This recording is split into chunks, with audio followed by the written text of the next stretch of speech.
Good day. This is the Corrupt True Crime Podcast, and I'm Charlie Cruz. Today's episode is about a robbery so audacious it seemed to break every rule in the book, where a crew of elderly thieves drilled through concrete walls, outsmarted cutting-edge security systems, and pulled off what many believed was physically impossible. This is the story of how the Hatton Garden Safe Deposit Vault, considered one of the most secure locations in London, was cracked wide open over a holiday weekend in a heist that defied both the laws of physics and the constraints of time itself. The drill screams through reinforced concrete, 50 centimeters thick, laced with steel bars, designed to stop exactly what's happening right now. It's Easter weekend in London's Diamond District, and while families hunt for chocolate eggs, a crew of thieves is hunting for something considerably more valuable. They've been at this for hours, sweat dripping, backs aching, the generator thundering in the darkness. Then the alarm triggers. The security company calls. A guard actually shows up, walks through the building, peers into the shadows. The thieves freeze, holding their breath, certain it's over. And then, impossibly, he leaves. They exhale, wipe their brows, and get back to work. There's just one problem with pulling off the largest burglary in English legal history. They're pensioners. Their combined age tops 400 years. One brought his senior citizen bus pass, another keeps needing bathroom breaks for his prostate. And the mastermind?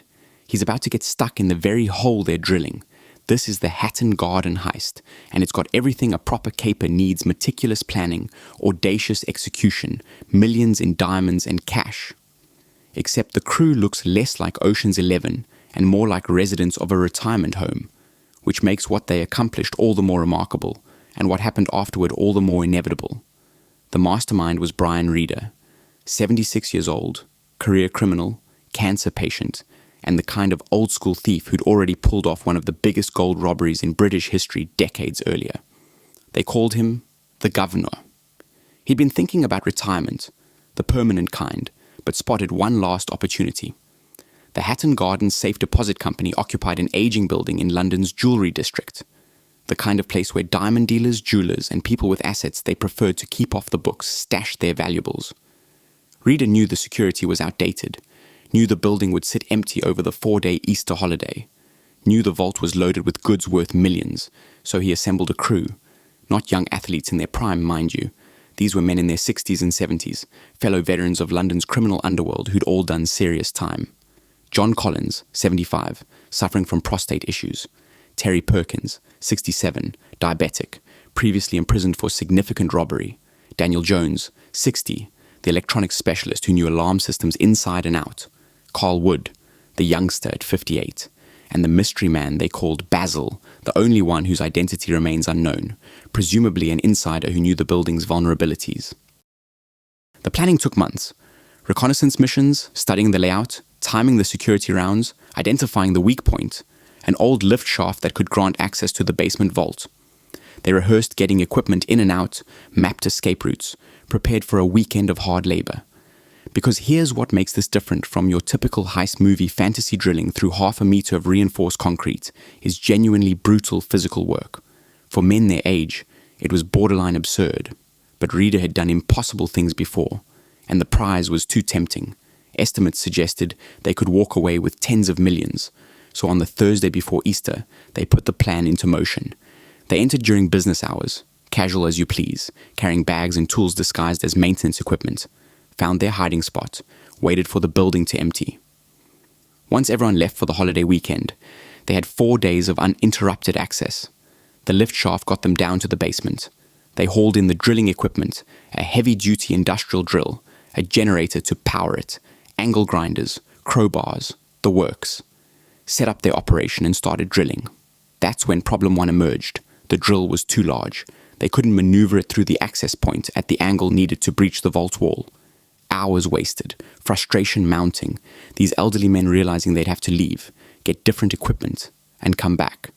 The kind of complication that in movies gets glossed over but in reality means physical exhaustion, risk of exposure, and the gnawing certainty that something's going to give you away. Building a new product? Temez Labs takes you from napkin sketch to the App Store. Trusted by Fortune 500s for quality, security, and speed. Book your free strategy session at temez.ai. Friday night, they returned with a smaller drill, began the agonizing work of boring through concrete and metal. The noise was incredible grinding, screeching, echoing through the empty building. Hours passed, backs ached, hands cramped, and then the alarm triggered. Now here's where they should have been finished. The monitoring company received the alert, called the building no answer, and actually dispatched a security guard to investigate. He showed up, walked through, checked the obvious spots. The crew hid in the vault area, certain they were about to get arrested, all that planning ending in handcuffs and embarrassment. But the guard saw nothing amiss, reported back that it seemed fine, and left. The monitoring company never called police, a catastrophic security failure that gave the thieves the all clear to continue. Saturday morning, they finally breached the wall, 25 centimeters by 45, barely large enough for a person to squeeze through. Rita, being the oldest and not exactly spry, volunteered to go first, got halfway through and got stuck, completely wedged in the hole, unable to move forward or back, while his crew tried to extract him. When they finally pulled him free, he was done. Cancer, age, exhaustion, he told them to carry on without him, and left, a decision that would later ignite fury over how to split the take. The remaining crew squeezed through that claustrophobic opening into the vault. 73 safe deposit boxes waited. They went to work with angle grinders and crowbars, methodically cracking them open. Diamonds spilled out, gold bars, stacks of cash, jewelry that glittered under their flashlights. They worked through Saturday, took breaks, left to get food actually ordered takeaway at one point, and came back to continue ransacking. Sunday, more of the same. By Monday, they'd filled large wheelie bins with loot. The haul was staggering. Police would later estimate £14 million, but many victims never reported their losses, suggesting the actual total might have reached £200 million.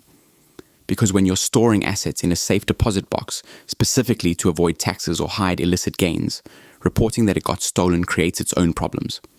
They exited before the building reopened Tuesday, loaded their bins into vehicles, and drove away. The heist itself was nearly flawless. Old school techniques, analog approach, no digital traces, perfect timing. If they'd simply disappeared with the goods, this might have been one of those legendary unsolved mysteries. But that's not what happened. Tuesday morning, staff returned from Easter holiday, discovered the gaping hole in the vault wall, the debris scattered everywhere, the ransacked boxes, and called police.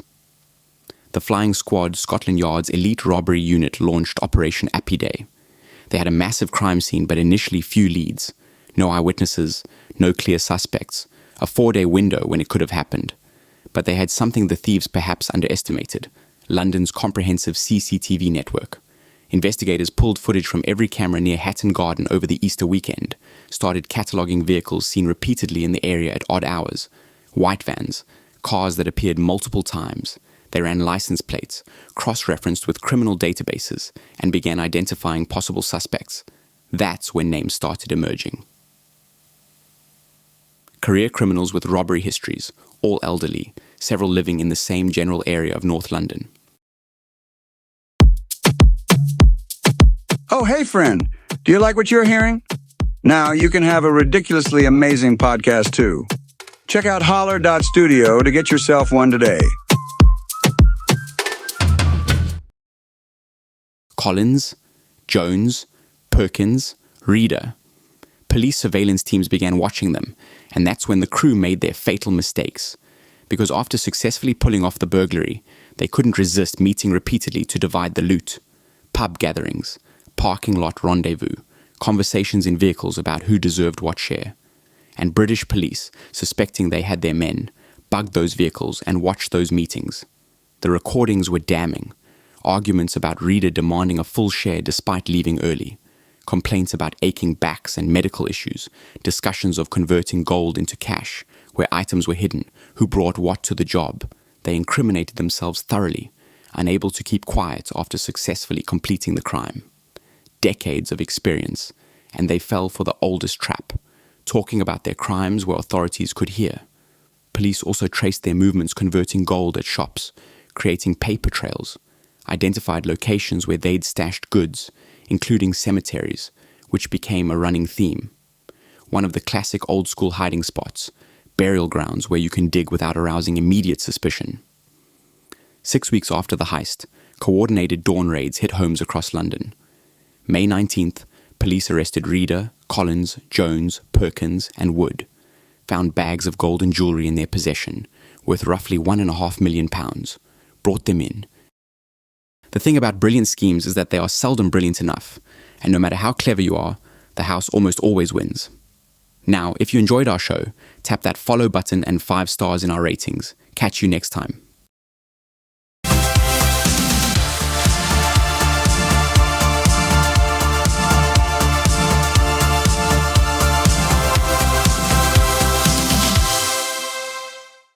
Grep News. Thomas.